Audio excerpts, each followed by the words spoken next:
উনি কি বিজেপির মুখপাত্র না সিপিএম এর মুখপাত্র, নাকি ওনার এজলাসে মামলাটা রয়েছে?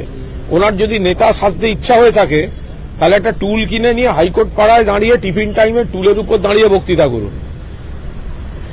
আচমকা একটা ঘটনা ঘটিয়েছে, পরিকল্পিতভাবে বিজেপি ঘটিয়েছে, এজেন্সিকে পাঠিয়ে সঙ্গে সেন্ট্রাল ফোর্সকে পাঠিয়ে উত্তেজনা তৈরি করে দিয়েছে, প্রভোকেশন দিয়েছে। তারপরে পুলিশ ছুটে এসে যা যা ব্যবস্থা করার করছে।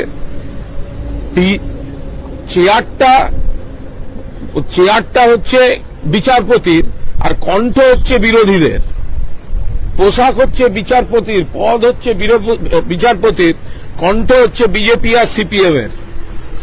রামবাম জোটের ক্যান্ডিডেট হচ্ছে এই অভিজিৎ গাঙ্গুলি।